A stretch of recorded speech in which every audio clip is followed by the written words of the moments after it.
Welcome to the How to Find and Keep a Gay Man podcast.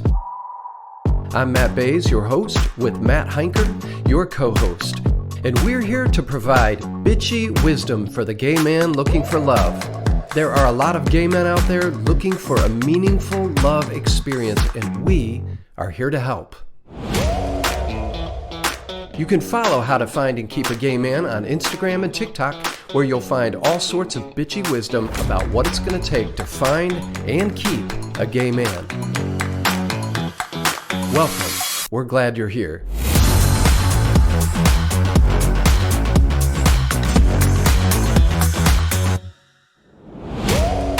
I am having so much fun with this. To follow up on last week, my favorite thing that was said, I'm just going to show you the post that's about to go out this afternoon. Grindr is McDonald's, darling. Please tell me you've a better plan for your life. Oh, yes. Please. And I tagged Grindr in that post. You did? Mm-hmm. Yes, they need to see it. Well, I hashtagged it because I want the boys on Grindr who are looking through Grindr stuff to come across that and be like, oh shit, it is McDonald's. That was smart, yeah. Got into your TikTok page last night. It's so good. Thank you. I was thinking with that McDonald's thing that it's like, you're trying to get something good and you're not ordering a Happy Meal. Trust and believe you're getting an extra value meal, even if it's supersized. Well, I tell my kids, we go through the drive-thru at McDonald's and they get Happy Meals, and I never order any food when we go there. And my kids are like, why don't you get food here?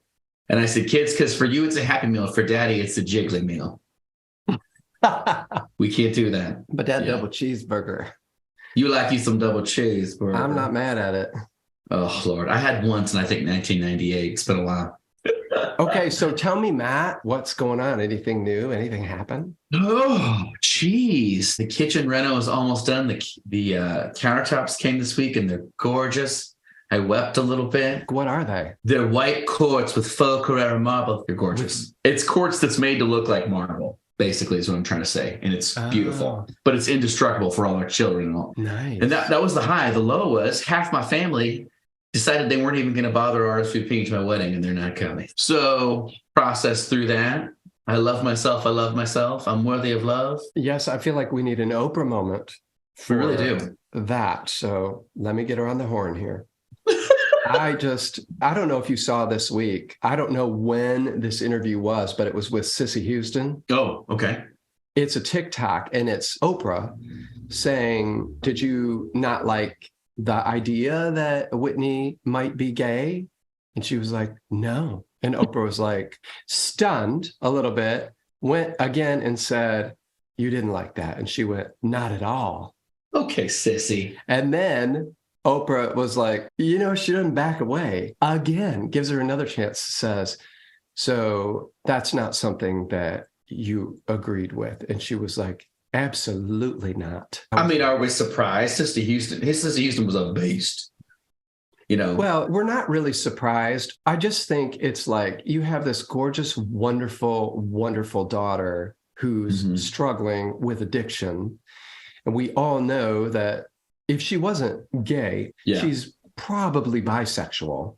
She's at least that. Yes. Right. And all of this shit that she grew up with, the acceptance of, or the non-acceptance of those kinds of people. And your mother is saying that. If you don't agree with that, okay, but how about you just keep your trap shut? But anyway, it really troubled me. It really bothered me watching her, because it doesn't matter that she's old. She has a beloved daughter who has died of complications with addiction. For sure. And we're wondering what could have caused these problems. Well, being closeted your entire life and being something that you're not for the benefit of other people, you and I know a little something about that, that leads to some dark paths. So, and unfortunately, Matt, when I mentioned that to Chris last night, he was like, what the fuck?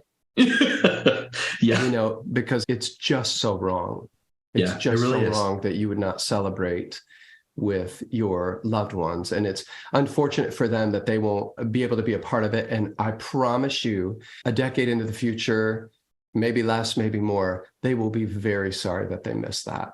Very sorry. And we'll have some, reparations to make. Yeah, people that are not in support of me do not get my peace.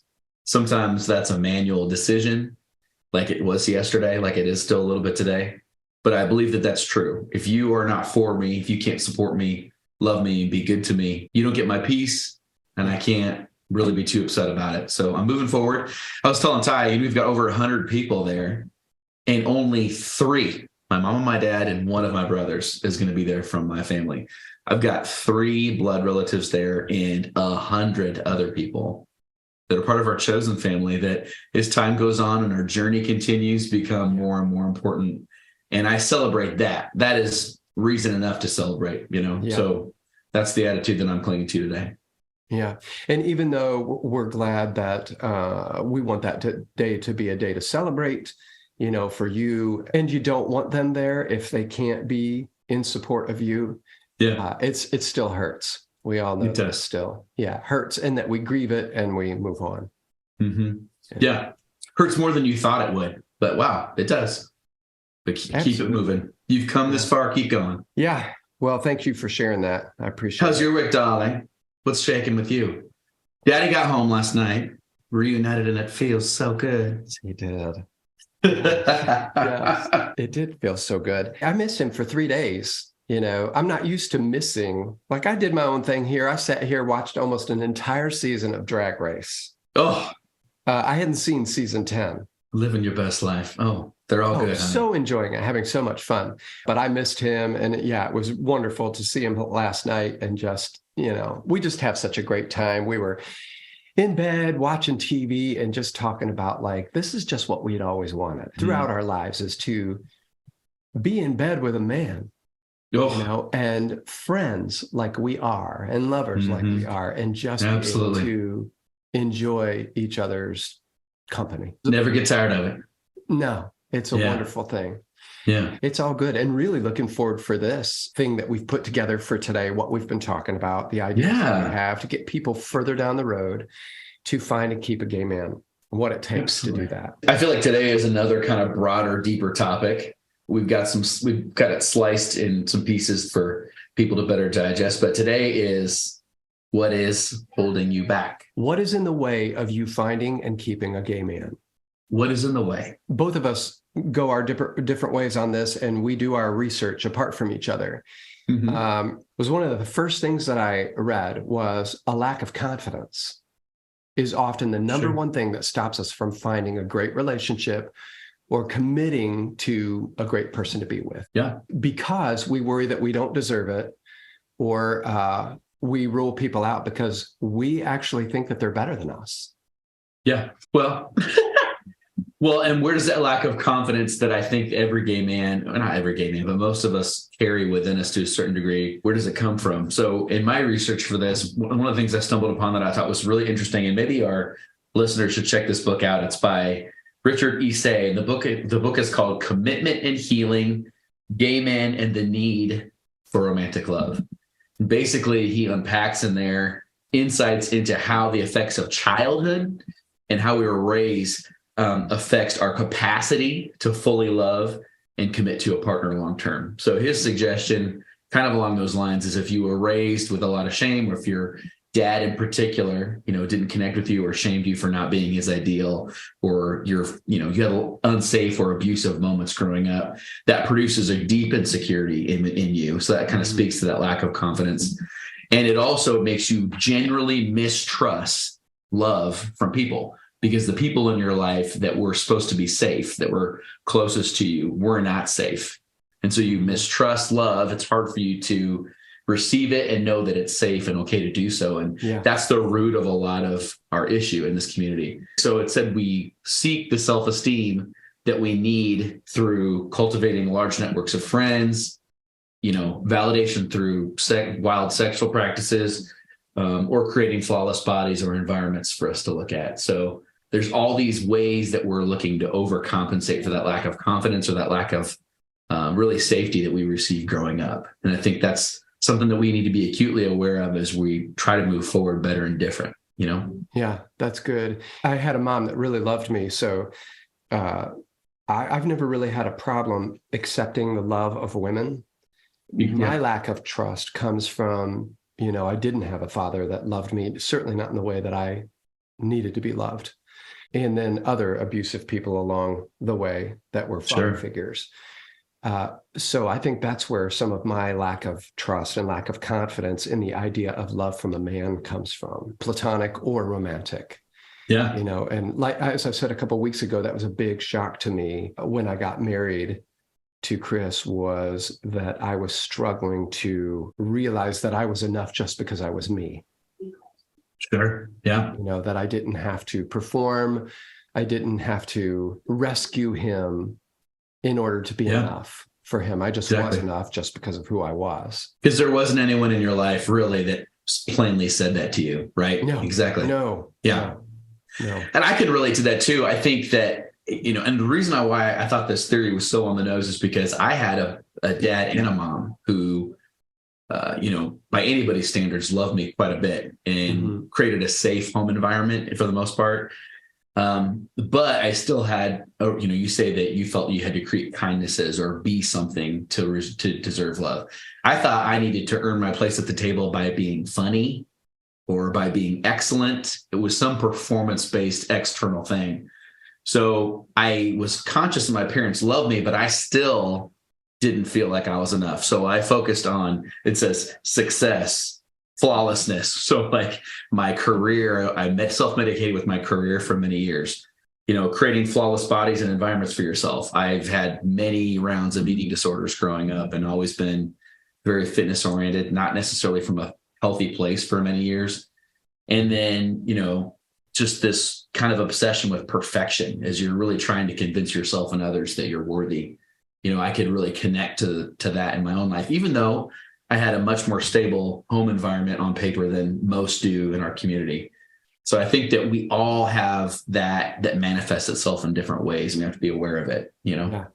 Well, and I don't think, Matt, that the goal is to eradicate those things so that they don't exist. A healthy version of perfectionism is excellence, For sure. and so these are things that we learn to manage. They may always show up, but the idea that we've killed them completely is, in my experience, that has not been the case. I've had to learn to manage those things and to see them when they're cropping up in my life again. I have the tools now to be like, well, no, we're not going there. Absolutely. Yeah. RuPaul says that we have our inner saboteur that threatens to come for us in whatever area we're weak. And we laugh at the saboteur and say, I got this. So to your point, you recognize when they're rearing their ugly heads and it doesn't control you anymore. I love that. That's realistic. One of the most recent podcast episodes with We Can Do Hard Things, Glennon Doyle and Abby Wambach, there was some doctor on there, and they were talking about internal family systems. She called them parts, of the parts that basically can be sabotagers, that we actually have to, instead of just pushing them down and pretending they're not there, we have to invite them into the conversation and form a relationship with them so that we can listen to what they have to say and then say, okay, honey, I don't need you to drive. You can ride shotgun, but I'm the CEO. The self is the CEO of this mission. Okay. So ride along and you can point out the areas where I need to be careful, but you do not get to make those decisions. We'll take that into consideration, but keep it moving. Yes. I like that. Well, yeah. Yes. She said, so a lot of times my anxiety, when I get up first thing in the morning, it will begin speaking. And I usually say something out loud like this to it. I am not accepting your first offer today. Okay. I'm going to need you to make another offer. That's too much. Yeah. I love that. But anyway, one of the other things, bad breakups, in some of the research I just did, briefly said, I don't want to be hurt like that again. I think bad breakups are a good explanation of why you're struggling to move forward into something new, but they are a bad excuse. Good explanation, bad excuse. Get back out there. We were not built to pray. Absolutely. Thank you. Speaking of Whitney Houston. Speaking of Whitney, Tim Gunn famously had the love of his life in his 20s, and they broke up, and it just destroyed him. And he has not dated since. I can't Decades with and that decades. episode where out of the blue, he like switches on the high beams in the dark and says right in an episode, I haven't been with anyone in, what does he say, like 27 years or something? It was, decades. Listen, I just like to watch him walk the runway. I love Tim Gunn and his make it work. Yeah. But that moment, I was like, oh. It's a pearl clutching moment. Yeah. It was. And so it's sad. like one of those things where you realize it's Tim Gunn. I'm sorry. I mean, get into therapy. One of our beloved figureheads, darling. Come on, move forward. We can't have that. No. Mm-mm. Carson Kressley, same deal. Single forever. Because he got his heart broke? With him specifically, I don't know the reason, but he's famously, he's had a lot of press and like loathed the fact that he's eternally single and no one will bring him flowers. Everybody bring him flowers. Everybody, But I mean, even the ones that we revere, a lot of us still stuck. If you want to be single forever, great. Okay. Good for you. But if secretly down deep inside you want to belong to someone, there are steps to get there. Absolutely. So what's in your way? What is in your way? I think the first one we discussed was location, location, location. Because there are people who are like, there are just no gays around here. For some of them, accurate. Ty and I met a young man who's in a master's program right now in Marion, Indiana. Do you know what they do not have in Marion, Indiana? Gay people. Gay people.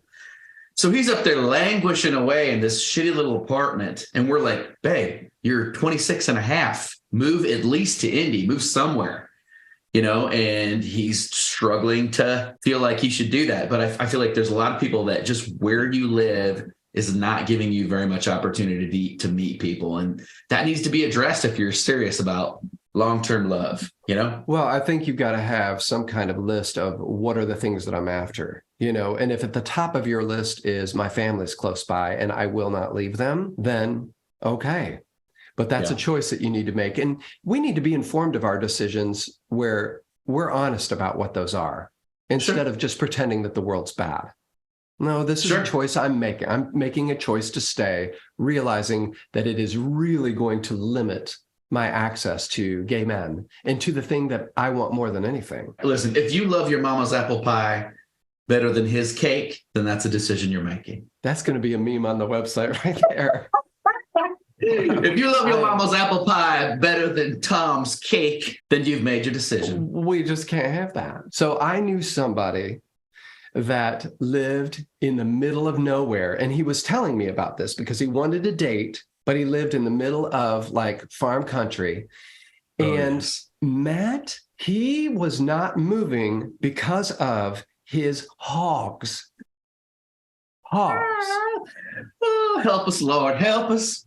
Yeah. I mean, so last night I was watching 1923 and a boy on that show had to put off his wedding with his girl for 2 weeks because the herd of cows needed something, right? And Helen Mirren is talking to his girl who is pissed, of course she is, and says, the cows come first.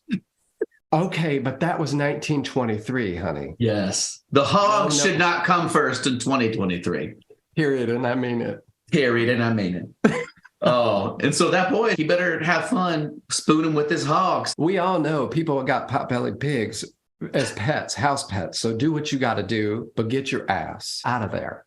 Yes. Take the hog with you. Save yourself. Yes. Yeah. And this would seem pretty self-explanatory, but I think that you and I both have had conversations with a lot of people that they just can't see the forest through the trees. They live somewhere that's not conducive to them meeting many people. Not everybody has the same get up and go. I realize that because I think you and I had a conversation where I said, I'm a very fearful person. I really am. It's a big problem for me. However, I do things afraid a lot. Yeah. So I have some inborn courage, but where I think of people who are like, I just can't afford it. Yeah. Nothing but death could keep me from it.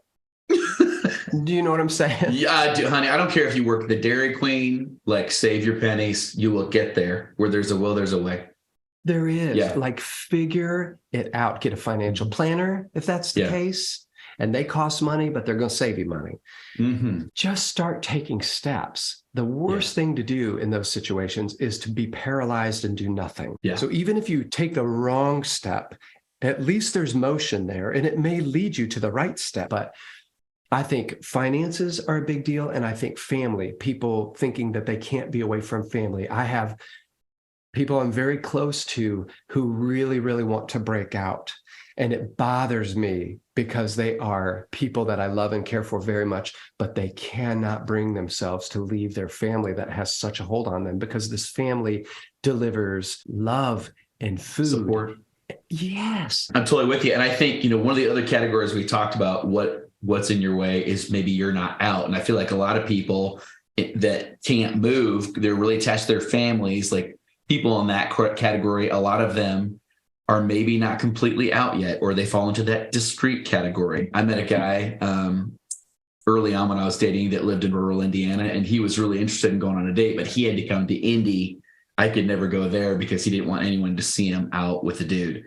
So I feel like part of the fear in moving is also living as a gay man. I feel like more people than we realize probably deal with that as well. I think if you are still discreet, or you live in your comfy little country town with your family, you may or may not be completely out. Moving to find a gay person, to find a meaningful relationship, a long-term real one, it would require you to also be fully out potentially, especially if you move to a larger city. And I think it's kind of surprising how many people just aren't ready to do that. I think that's those two together feel like too much. You talk about the fear that people deal with. I think it's exacerbated by the fact that maybe you're not fully out yet. Yeah. Potentially in some cases. Well, and there are also the people who come out, they find the courage to come out, but then it's almost as if their family doesn't allow them to do anything about it. Exactly. Many in this category. We know this about this person. They've told us, but we're not going to, as parents, come alongside them and say, what's next for you? How can we help? How can we be there for support? So you're still sort of on your own and you don't know how to move forward. So you just stay stuck. My friend has a separate house on the family farm. He loves his parents. His dad's his best friend. He's been single for years, decades. And he'll try to date and meet somebody that lives far away every once in a while.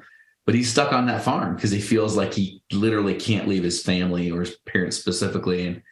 And I agree for him. Like he's too afraid and doesn't really know how to help himself get to that next step. Yes. And I agree for you too, darling. But here is the truth. Here's the bitchy wisdom. No one's going to do it for you. Mm-hmm. You have this one life, one.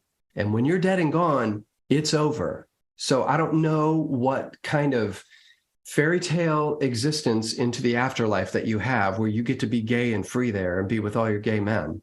I don't know. Exactly. We don't know. So we have this opportunity.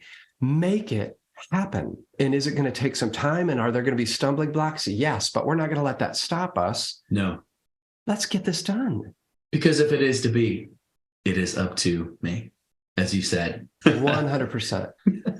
Come on now. Someone can feed the hogs. I mean, what is it? Just tossing a handful of gruel out there? Milk the cow, slop the pig, goodbye. So if you're not ready to make the leap on location, like we're telling you to move, and you're like, I can't do that yet, then let me tell you this, places to find guys that are not on the apps or a gay bar. There are online chat rooms and message boards. There's community events, nonprofit volunteer work. Could be something you do for a weekend away someplace else. There are affirming churches, political campaigns, a community sports league, community theater, art classes, cooking classes, language classes. Find other ways. There are places around you. It may be a drive that won't require you to move all the way away. Gay apps and gay bars are not your only answer, especially if you don't have them in your community. Amen. So get your hog tied up outside that language class and get your ass there. It'll be there when you get out. What if a marriage is in your way? Oh, Matt, I knew you would bring that up. There are no gay men out there that are married to straight women. Well, I can't even imagine. Me either. I've read about it. You sure have prayed for it, lied under it. Nailed it to the cross, brought it to the feet of Jesus. Oh, I I'll heard tell you you remember what. praying that God would make me straight.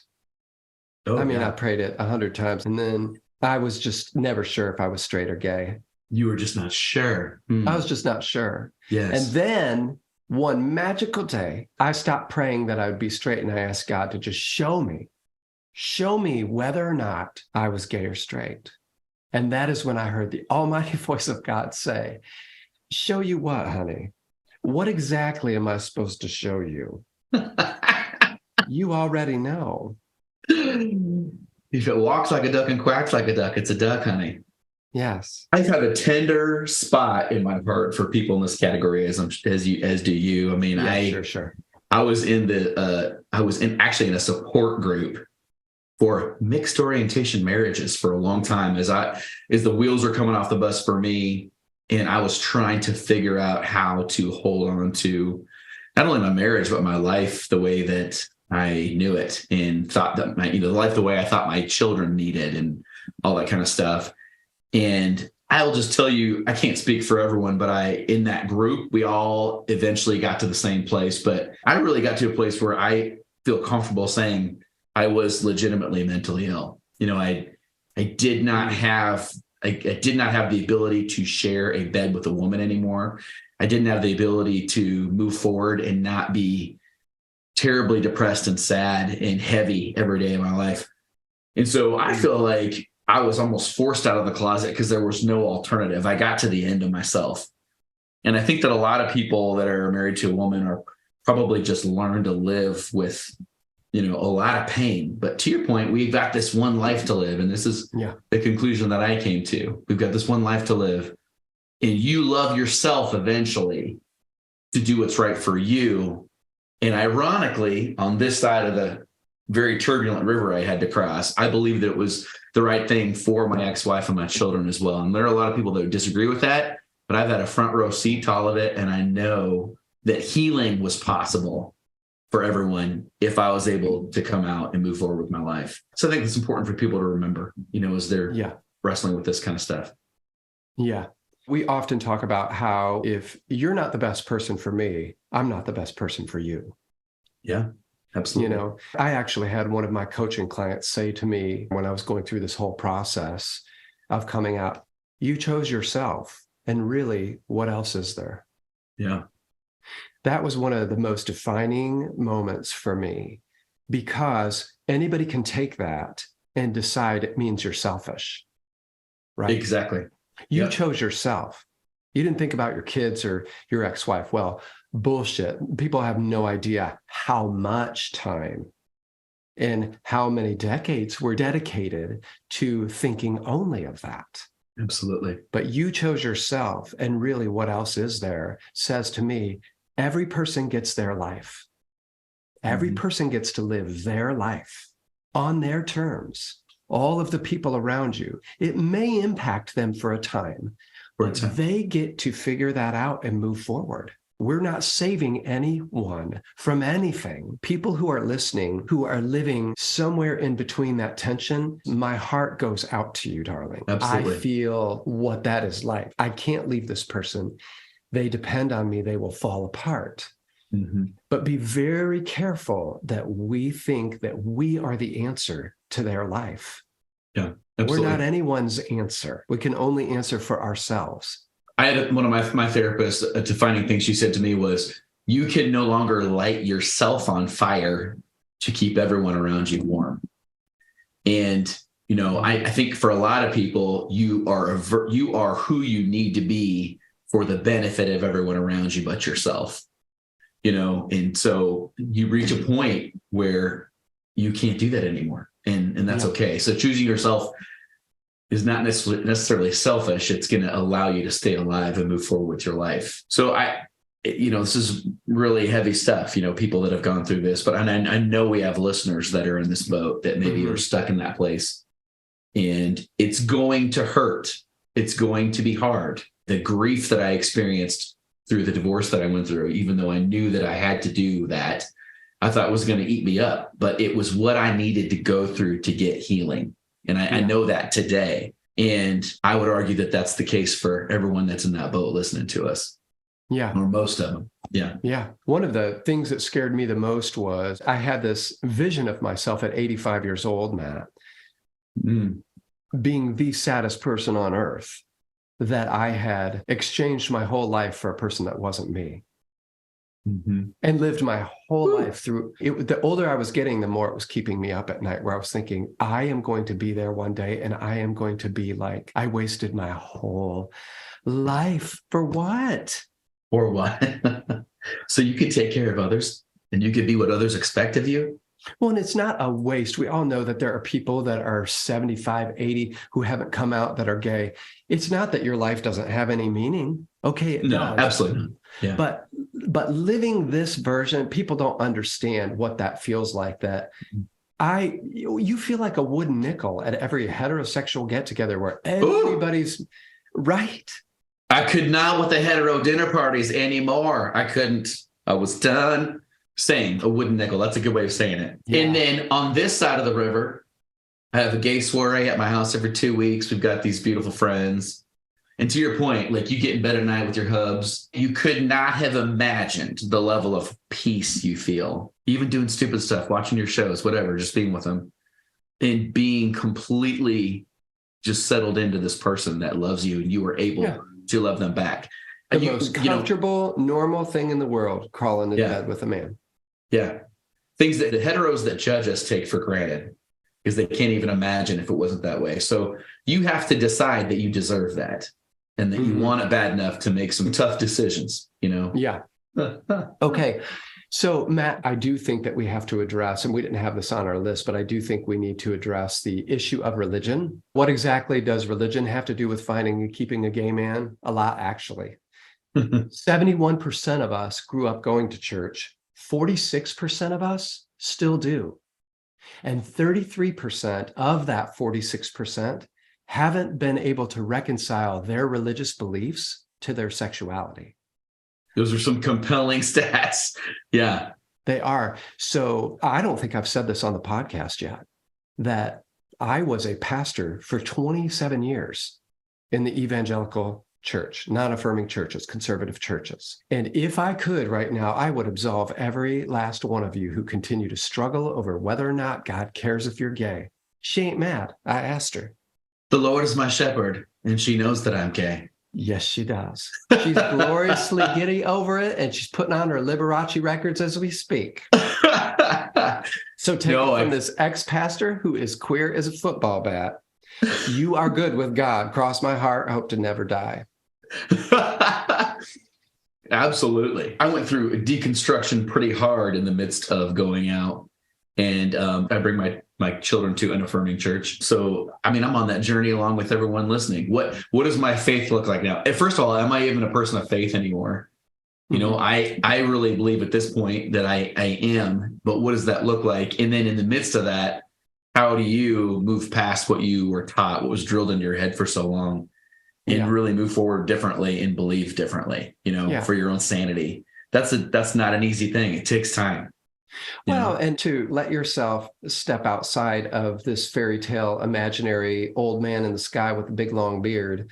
You know, some people still haven't been able to shake that. And right now, I don't care whether I believe in God or not, what it is. My religion is gratitude. That's my religion.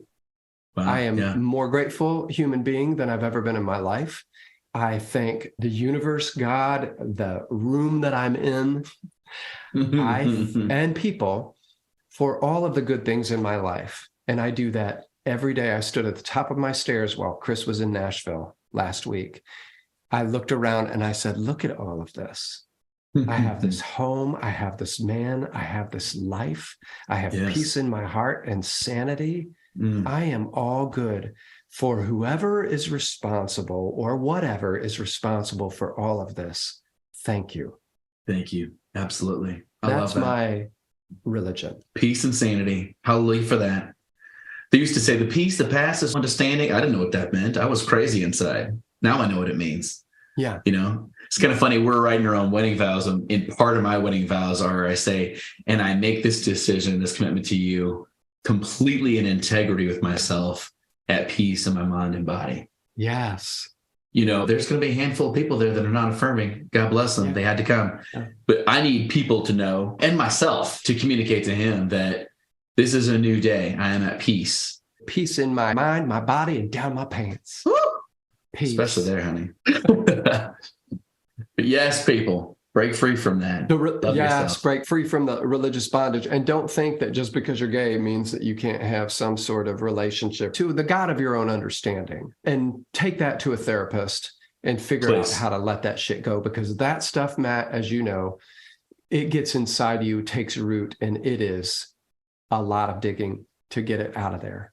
You think you pulled those weeds from the root over and over again, but you'll have to continue to, Yeah. The process is never over.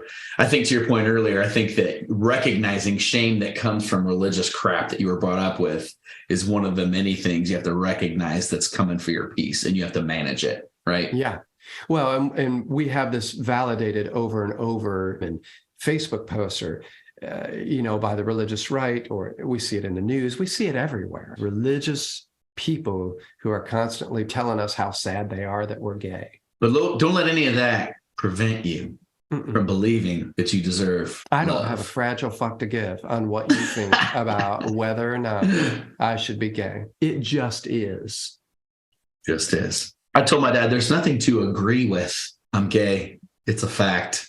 We all really need to try to move on. That's what's true. I always say it's like you have brown hair, period. You can dye it. You can set it on fire. It's still brown and you're still gay. Get comfy with it. Right. Oh man, I feel you. Tie jokes that my drag, if I ever do drag, my drag name's going to be Dixie Susanna Boudreaux, and I'm this like really bitchy religious lady that's like, I got a word from the Lord for y'all today. First of all, homosexuals going to hell, and I just can't with the casseroles. I just had surgery that's going to have big goddamn bitches won't bring me no food from my church. They don't believe in nothing. Praise the Lord. Jericho 64, 123. Like I've got this whole thing. Jericho 64. Oh my God. I am attaching that to some meme. Jericho 164, 23, 1400. The Lord saith, abundance unto my warehouses, explosions. Oh my God. What did somebody say? Oh, Monet Exchange came out in an outfit, and it was just like, as soon as the doors opened, I thought, this is the first lady of a church of color. Oh, yes. And she said, I am serving Easter Sunday realness. I love all those poor drag queens. They grew up in the church. The scars are deep. They can laugh about it now. True. I was listening to Monique Hart, her podcast yesterday, and I was like, I can't think of any drag queen that I love more than her. I love her. But that podcast and all of the prayer to the Holy Spirit, and this is how you pray and all that, I was like trying to work out. Listen, I was doing arms and shoulders, this, and I was like, I have to set these dumbbells down and turn her off. I cannot do that. It's too triggering for me. She goes there with all of that. She really does. There's lots of prayer up on that. It's surprising. She has married herself to it. Good for her. That's the way she does it. I'm just not. No. You were not called to that ministry, is what I say. No. What are helpful nuggets for our listeners that we want to say in summary? What's in your way? Matt, listen, one of the reasons on the sign off that it says get a therapist, it's a joke, and we're going to come back to it over and over again, is because you can't do this stuff on your own. You can't have something that has taken such deep root in you and think that you're going to get out of it on your own. No. You need somebody else to talk to about this stuff and to help you you don't have to revolutionize your whole life today. You may want to, and you may be like, I'm ready, and just jump out and go.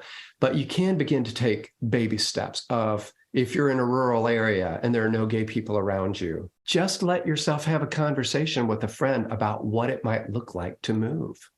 Sure. With a friend, with somebody who's supportive. And to eradicate yourself of religious shame or homophobia that you really can't quite get rid of. I know that I would not have been able to journey through that without the help of a therapist. And I'm a really strong, pragmatic person, as you say. There's a lot of people that say that, therapy, it's not for me. I don't think it'll work. I don't really like talking about it to other people or someone I don't know. I think that you really have to get your head around the idea that it's going to be one of the most meaningful and productive things that you do for yourself to move forward, especially if you really do want to love yourself and someone else enough to have a healthy, long relationship with them. So Yeah. we've talked about it. We'll continue to talk about it. That's a cornerstone of our message. It is, because, I often say we're only as sick as our secrets. And if you have not talked about it, it's still a secret. So For sure. Once you start having the conversation, even if it's not the world's best conversation or the most helpful conversation, you are saying words. And when you start saying those words, all of a sudden that shit becomes real. It's not a secret anymore. And you can use that to propel you forward. I came out for the first time in therapy. And I will never forget, just in that, we talk about steps, just in that small step, how much lighter I felt. You have to figure out a way to move forward and love whoever you are out there. If you think that that is not possible, and you're thinking things like, my life is just going to end, because people kill themselves over this shit all the time. Nothing could be further from the truth. All of this is survivable, but it doesn't feel like it when you don't have a community behind you supporting you through it. And all of this stuff, Matt, is to move you forward toward your goal of finding somebody to love and to be loved by. Yeah. Amen. That'll preach. We didn't talk about community, but it's funny you brought that up. And I'm like, man, that's a really good point too. Like, if you don't have the support of, I talk about chosen family being the most important thing moving forward. If you don't have the support of chosen family, really close people that are here for you as you are trying to move forward with big decisions like this, to move, to fully come out, or even to have the courage to really seriously pursue dating with the intent to find someone long-term. I think it's really hard if you don't have people that encourage you along the way. That might be something that's preventing you from being able to make important decisions. You don't really have people that are cheering you on.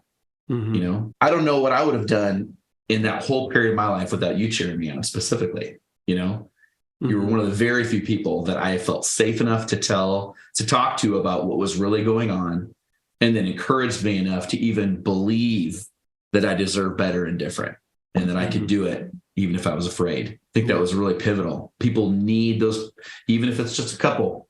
You need one or two in your corner that can help you along the path. It's really hard to do alone. Your therapist is one thing, but real community is another. Yes. These are the things that may be standing in the way of you finding and keeping a gay man. Yeah. I mean, I load the moving truck, get to a bigger town, love yourself enough to know that you're worth it. Find a religion or a faith experience that works for you with who you are today. Find community and safe friends that are able to celebrate you and walk with you along the path. Yep. And get a therapist.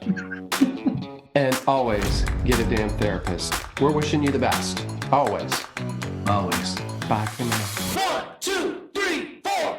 That's it for us today. For more bitchy wisdom, follow How to Find and Keep a Gay Man on Instagram and TikTok at, you guessed it, How to Find and Keep a Gay Man. And until we meet again, get a therapist, don't be an asshole, protect yourself, call your mom, and remember that you deserve a meaningful love. Bye.